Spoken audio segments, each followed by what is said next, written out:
So it's our first signing of the season, and back for another year. Fans' favourite, Bari McKenzie. It's good to be back. In my head, it was never in any doubt. So, just getting it announced and kind of getting it out there to everybody, it's just a great feeling, and I'm absolutely buzzing to get going. So you see, it wasn't any doubt in your head, but over the past 12 months, 16 months, whatever, everybody's had a chance to kind of sort of think about life, the universe and everything. Are they doing the right thing or not? Was there any doubt that crept into your head? No, there wasn't, and you hear people, and I've listened to obviously podcasts and stuff with players who have retired, and they say as soon as you start doubting it, or as soon as it creeps into your head and think about retirement, that's when you should do it. I think that's you basically done. And to be honest with you, I never thought about it once. With the lockdown especially, and no hockey, I think we'll probably touch on it. Yeah, you say you find yourself at a crossroads, and you say you've got your weekends, and you're either working or you might not be working, and it's like, do I want to continue with this? Like I'm enjoying my weekends. The travel. You'll find a lot of players, maybe especially imports, who I'll get jobs and they won't come back and they won't play. But for me personally, like it was never a question. I wanted to play. Obviously, I'm getting older, right, and I feel like I've still got kind of unfinished business, and I certainly don't want to kind of say goodbye to hockey just yet. I want to keep playing as long as I can and just try to put myself in the best position. So where I go in September, I'll be ready to go. What is that unfinished business? It sounds silly, like silly little things. I've never been to the playoff weekend as a player. Obviously, I've been to watch it a few times, and my first year in Fife, we got very close. People could probably turn and say we should have got there. The way we were playing, especially in the team we had, and I just want to go and witness that. I want to be involved in it. Ideally, I would like to win something as well. And I'm not ready to say goodbye to hockey. It's just during the lockdown, I missed it. I really did. I missed everything about hockey. To be honest with you, you could list everything off, but I'm not ready to say goodbye. Have you managed to get any ice time over the past 12 months since we last spoke? Well, I have, yeah. So obviously before the little series, I'm sure you'll ask me about that as well.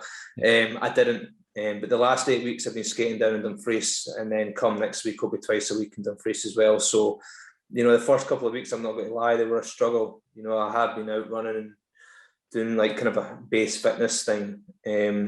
So that has helped me, but getting back on the ice after being on the ice for so long, it was tough, but I'm getting my feet, and I'm feeling pretty good about myself now. Was there any chance of you playing in the Elite League series that happened earlier in the year with the British players? To be honest with you, no, there wasn't. There's a few factors in it, to be honest with you. One, I hadn't skated, and I didn't want to go down and embarrass myself. And two, I just started a new job. My new work are great. They're going to be flexible with the hockey. But I just couldn't say I'll see you in 6 weeks. I couldn't do that. I think it was great that League put it on. I think especially for players who were like kind of on the cusp of the national team. Like you've seen a few players getting in from having a good wee series. For them, it was great. But just for me, it wasn't right. And like I said, I just didn't want to put myself in a position where I kind of made a fool of myself, and you kind of get remembered for that, you know what I mean? So I just didn't want to do it. It wouldn't be fair on me. It wouldn't be fair on the team that drafted me. And I would have loved to. Don't get me wrong. I would have loved to. If I had been on ice and circumstances were different, I would have loved to go and play. But it just, like I said, yeah, it was a great showcase for British players and what they can do. Yeah, absolutely. I think you have to give a massive amount of credit to the teams and the individuals who actually got everything up and running. And as far as I'm aware, I spoke to people who were down and playing in it quite regularly, and they said everything ran smoothly. And I watched a few games and it looked like good hockey. So for the league, it was huge. I think it just kept the fans interested. People. You know what it's like. People start to lose interest, and there's that little buzz of the hockey going on again. It gets everybody's taste buds going again. So for the league, it was massive. And I think, as I said, you owe a lot of credit to the people who put it on. Outside of hockey, you play a bit of golf, and I think it was this time last year, yourself and Craig Peacock were doing the golf challenge. It was, it was. How did that go? It was good, actually. It was really good. We just seen a wee advert on Facebook, and like, should we do it? And we didn't have anything else to do, so and it was tough, actually. Like, we've done a lot of walking that day, and a lot of lost balls, a lot of bad holes, but we get around it, and together along with a few other guys. We've been golfing quite a lot during lockdown, so to be honest with you, that's been keeping us quite sane. I've obviously, as you know, I'm busy getting married and all that, so that was obviously great. And no, I've been keeping myself busy, work, got a new job and stuff, so it's been rubbish. There's been no hockey, but like, kind of away from hockey, it's been pretty good. Let's jump back to hockey then. So, I mean, you've played for quite a few teams. I think it's every team in Scotland, isn't it? Or are you missing? Yeah, no, every team in Scotland. What have been your highlights over those years? Well, probably the Champions League was huge. I think that was one of the best kind of experiences I've had in hockey. I didn't probably play as much as I would like to, but just to be involved in it was great. Winning the conferences with both Dundee and Glasgow, obviously winning trophies is fantastic. And like I said, this is why I'm back, because I want to help win something in Fife. Like I do. If the fans deserve it, the club deserves it. So that's my main goal. You can't really explain the feeling of winning. It's just fantastic, and I want to try and win some more stuff before I stop playing.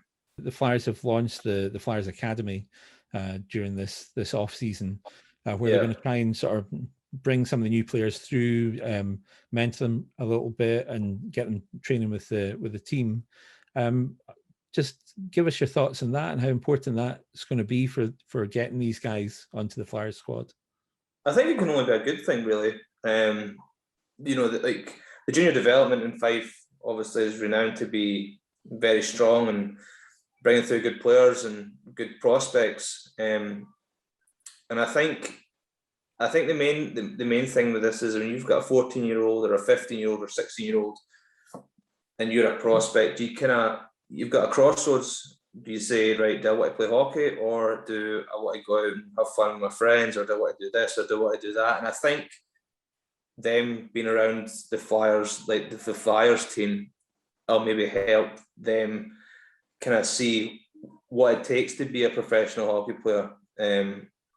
It's okay people talking about it and stuff like that, but until you're in with men, basically, and watching people how they conduct themselves day in, day out, it is a big ask, and you will find a lot of kids just won't want to do it, but you will get the selected few who will come up and they will develop into great players and hopefully down the line be great players for Fife.